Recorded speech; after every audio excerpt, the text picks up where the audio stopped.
पाकिस्तानी सैनिकों की बिछी लाशें, धमाकों से दहला पाकिस्तान, मुनीर को मिला दर्द। पाकिस्तान को एक बार फिर तगड़ा झटका लगा है।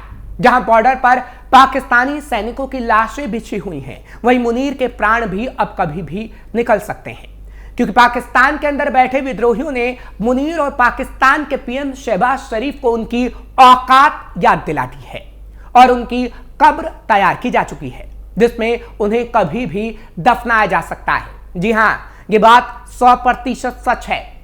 आतंकवाद को अपनी नीति का हिस्सा बनाने वाले पाकिस्तान को अपने ही घर में विद्रोहियों से मुंह की खानी पड़ रही है, जिसका कच्चा चिट्ठा खुल चुका है। नमस्कार, कैपिटल टीवी का खास शो कच्चा चिट्ठा देख रहे हैं आप। मैं हूं आपके साथ हर्ष भारद्वाज। आतंकवाद को अपनी नीति का हिस्सा बनाने वाले पाकिस्तान को एक ही दिन में 2 तगड़े झटके लगे हैं। एक और पंजाब प्रांत में लश्कर-ए-तैयबा से जुड़े माने जा रहे एक व्यक्ति की गोली मारकर हत्या कर दी गई। वहीं दूसरी ओर बलूचिस्तान में हुए एक भीषण हमले में पाकिस्तानी सेना के 900 जवान मारे गए। दोनों घटनाओं ने पाकिस्तान की सुरक्षा व्यवस्था पर गंभीर सवाल खड़े कर दिए हैं। पहली घटना की बात करें तो पाकिस्तान के पंजाब प्रांत के कसूर जिले में शुक्रवार को 28 वर्षीय शेख मुआज मुजाहिद की गोली मारकर हत्या कर दी गई। स्थानीय मीडिया रिपोर्ट्स के मुताबिक मुआज प्रतिबंधित आतंकी संगठन लश्कर-ए-तैयबा से जुड़ा हुआ था और आतंकी हाफिज सईद का करीबी माना जाता था। घटना कोट राधाकृष्ण इलाके में हुई, जो लाहौर से लगभग 60 किलोमीटर दूर है। पंजाब पुलिस का दावा है कि यह हत्या 2 गुटों के बीच हुई। बलूचिस्तान में सेना पर हमला। ठीक इसी दिन पाकिस्तान के अशांत बलूचिस्तान प्रांत के कलात जिले में पाकिस्तानी सेना के काफिले पर बलूच लिबरेशन आर्मी यानी BLA ने घात लगाकर हमला कर दिया। बलूचिस्तान में हुआ यह हमला पाकिस्तान के लिए पिछले कुछ महीनों में सबसे घातक साबित हुआ है।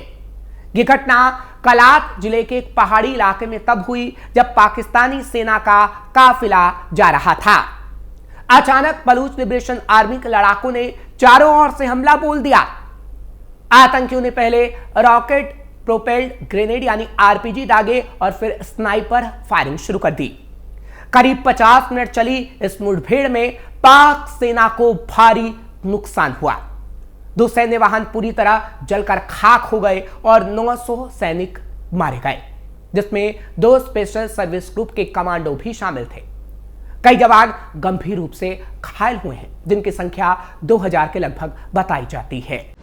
BLA लगातार कर रहा हमले। स्थानीय सूत्रों के मुताबिक BLA ने हमले की पूरी तैयारी पहले से कर रखी थी। आतंकियों ने ऊंचाई वाले स्थानों से हमला किया ताकि सेना जवाबी कार्रवाई न कर सके।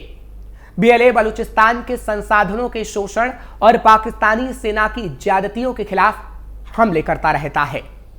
BLA पिछले कई सालों से बलूचिस्तान की आजादी की मांग कर रहा है और चीन पाकिस्तान आर्थिक गलियारा यानी CPEC परियोजना से जुड़े ठिकानों पर बार बार हमले कर चुका है। यह हमला दिखाता है कि पाकिस्तान की सुरक्षा एजेंसियां अब भी इस क्षेत्र में बगावत को दबाने में नाकाम साबित हुई हैं। यह भी कहा जा सकता है कि पाकिस्तान की फौज अब अपने ही घर में घिरती नजर आ रही है। बलूच विद्रोहियों ने सेना के खिलाफ खुला युद्ध जो छेड़ रखा है, जिससे पूरे पाकिस्तान में अब लग रहा है कि 1971 जैसे हालात बनने लगे हैं। जिस तरह उस वक्त पाकिस्तान ने बांग्लादेश पर जुल्म किए थे और बाद में उसे अलग देश बनाना पड़ा, ठीक उसी तरह अब बलूचिस्तान भी अलग होने की राह पर है, क्योंकि पाकिस्तानी सेना की नाकामी और सरकार की कमजोर नीतियों के कारण बलूचिस्तान अब खुद को स्वतंत्र राष्ट्र घोषित करने की दिशा में कदम बढ़ाता दिख रहा है। क्यों विद्रोह कर रहे बलूचिस्तानी दशकों से पाकिस्तान के दमन का शिकार रहे हैं। यह इलाका प्राकृतिक संसाधनों से भरपूर है, लेकिन पाकिस्तानी सेना और सरकार ने इसे हमेशा लूटा और वहां के लोगों को हाशिए पर रखा। अब हालात ऐसे हो गए हैं कि बलूच विद्रोही खुलेआम पाकिस्तानी सेना को निशाना बना रहे हैं और सैनिकों को मौत के घाट उतार रहे हैं। सेना की हालत खराब। 2024 की शुरुआत से ही पाकिस्तान अपने ही अलगाववादी समूहों और तालिबान समर्थित हमलों से जूझ रहा है। 2024 से अब तक पाकिस्तान में आतंकवादी और अलगाववादी हमलों में 51,000 से ज्यादा सैनिक और आम लोग मारे जा चुके हैं। बलूचिस्तान में ही जनवरी से लेकर अब तक कई बड़े हमले हो चुके हैं। अगस्त 2023 में विद्रोहियों ने 73 सैनिकों की एक साथ हत्या कर दी थी।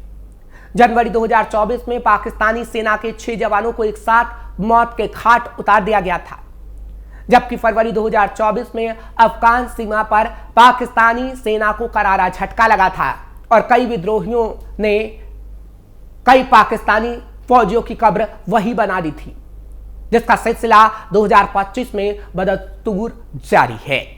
क्या टूटने की कगार पर है पाकिस्तान? अब सवाल उठता है कि क्या पाकिस्तान एक और विभाजन की ओर बढ़ रहा है? क्या बलूचिस्तान बांग्लादेश की तरह पाकिस्तान से अलग होगा? जिन्ना के बनाए इस देश की बुनियाद अब कमजोर हो चुकी है। सेना खुद को बचाने में असफल साबित हो रही है। बलूच विद्रोही अब पाकिस्तानी सैनिकों को कब्र में पहुंचाने से पीछे नहीं हट रहे हैं। दुनिया की नजर पाकिस्तान पर टिकी है और अगर हालात ऐसे रहे तो जल्द ही बलूचिस्तान एक नया देश बन जाएगा। पाकिस्तान के लिए खतरे की घंटी। पाकिस्तान खुद को दुनिया में ताकतवर दिखाने की कोशिश करता है, लेकिन हकीकत यह है कि उसकी फौज खुद को बचाने में नाकाम साबित हो रही है। बलूच विद्रोहियों का हमला साबित करता है कि अब पाकिस्तान अपने ही लोगों से युद्ध लड़ रहा है। वहीं दूसरी तरफ आतंकवाद का पोषण करने वाला पाकिस्तान खुद आतंक की आग में जल रहा है। सैनिक तेजी से छोड़ रहे मुनीर का साथ। यह कहा जा सकता है कि पाकिस्तान की सेना इन दिनों आंतरिक और बाहरी दोनों मोर्चों पर बड़े खतरों का सामना कर रही है। चिंताजनक रूप से ऐसे मामले भी सामने आ रहे हैं जहां सैनिक सेना छोड़कर तहरीक तालिबान पाकिस्तान और बलूच अलगाववादी संगठनों जैसे बलूच विद्रोहियों के साथ वो शामिल हो रही है। यह प्रवृत्ति पाकिस्तान की राष्ट्रीय सुरक्षा के लिए गंभीर चुनौती पैदा कर रही है। हाल के हमले इस स्थिति को दर्शाते हैं कि पाकिस्तान में किस तरीके से हालात खराब हो रहे हैं। इसी सप्ताह टीटीपी के आतंकवादियों ने खैबर पख्तूनख्वा के आका खेल फंगी में 6 पाकिस्तानी सैनिकों को मौत के घाट उतार दिया और लगातार ऐसी तस्वीरें सामने आ रही हैं।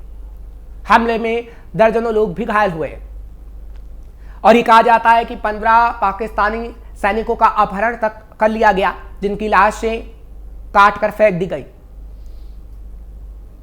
सेना इस बात की अब जांच कर रही है कि क्या पाकिस्तानी सैनिक खुद अपनी पोस्ट को छोड़ रहे हैं और टीटीपी या बलूच विद्रोहियों के साथ जा रहे हैं। फिलहाल इसकी जांच कितनी भी कर ली जाए पाकिस्तान की तरफ से, लेकिन जो सबूत सामने आ रहे हैं वो इसी बात को दर्शाते हैं कि अब सैनिक जो पाकिस्तान के हैं, जो मुनीर के हैं, वो अब किस तरीके से टीटीपी और बलूच विद्रोहियों का साथ दे रहे हैं। इसका उदाहरण भी हम आपको देते हैं, क्योंकि सेना के खिलाफ हमले का नेतृत्व करने वालों में अहमद काजिम शामिल है, जो कभी पाकिस्तानी सेना के पूर्व लांस नायक थे, लेकिन अब टीटीपी में शामिल हो गए हैं। काजिम, जिसे कथित तौर पर सैन्य अभियानों और सुरक्षा प्रोटोकॉल में प्रशिक्षित किया गया है, ने सेना के जवानों पर लक्षित हमले किए हैं, जबकि वो पहले सेना में ही शामिल थे। उन्होंने कई बर्बर घटनाओं को अंजाम दिया है और पाकिस्तानी सैनिकों को मौत के घाट उतारा है। हालांकि उनके खिलाफ 10 करोड़ का इनाम भी घोषित किया गया है। विश्लेषकों का मानना है कि आर्थिक और वैचारिक कारण इन सैनिकों के पलायन को बढ़ावा दे रहे हैं और अब ये पाकिस्तान की सेना में शामिल नहीं होना चाहते। अब ये विद्रोहियों का साथ देना चाहते हैं, क्योंकि मुनीर अब पाकिस्तान को संभाल नहीं पा रहे हैं। आतंकवादी समूहों द्वारा दिए जाने वाले आकर्षक वित्तीय प्रस्तावों की तुलना में सेना का वेतन भी अब पाकिस्तान में मामूली होता जा रहा है। यह भी एक बड़ी वजह है। यह आतंकवादी समूह नशीली दवाओं की तस्करी, अपहरण और जबरन वसूली जैसे अवैध साधनों से भारी धन कमाते हैं। इस्लामी आतंकवादी एजेंडे के साथ वैचारिक जुड़ाव और 1980 के दशक के दौरान राज्य प्रायोजित जिहाद की विरासत भी सैनिकों के इन समूहों में शामिल होने का कारण बन रही है। इसी तरह बलूच अलगाववादी आंदोलन भी काफी मजबूत हो रहे हैं। अप्रैल 2025 में सामने आए पन्नों से पता चलता है कि खैबर पख्तूनख्वा और बलूचिस्तान में 4500 सैनिक और 250 अधिकारियों ने इस्तीफा देकर इनको ज्वाइन कर लिया है। इसका फायदा उठाते हुए बलूच विद्रोहियों ने कैच जिले के बघा नारी जैसे इलाकों पर कब्जा जमा लिया, जिससे सेना को अपनी चौकियां तक खाली करनी पड़ी। ऐतिहासिक और हाल की घटनाओं ने पाकिस्तानी सेना की विश्वसनीयता को और हिलाकर रख दिया है। 1971 के बांग्लादेश युद्ध और दक्षिण वजीरिस्तान में बड़े पैमाने पर आत्मसमर्पण हुआ। हाल ही में अफगान तालिबान के साथ हुई झड़पों के परिणाम स्वरूप सीमा पर तेजी से चौकियों, वाहनों और हथियारों का नुकसान हुआ। विश्लेषकों का कहना है कि अफगान अधिकारियों ने इस्लामाबाद को सीधे चेतावनी दी, आगाह किया कि काबुल के खिलाफ कोई भी सैन्य कार्रवाई जवाबी हमलों को भड़का सकती है, जिससे पाकिस्तान चारों ओर से घिरा हुआ है। यानी एक तरफ टीटीपी, एक तरफ बलूच विद्रोही, तो एक तरफ अफगान से किस तरीके से उसे चुनौतियां मिल रही हैं, और इसी वजह से मुनीर को अब अपने प्राण जाने तक का खतरा सता रहा है। फिलहाल कहावत है ना, जैसी करनी वैसी भरनी। इस वक्त मुनीर और शहबाज के साथ यही हो रहा है। फिलहाल आपको ये खबर कैसी लगी कमेंट सेक्शन में जरूर बताएं। खबर को लाइक शेयर करें, कैपिटल टीवी को सब्सक्राइब करना मत भूलिएगा।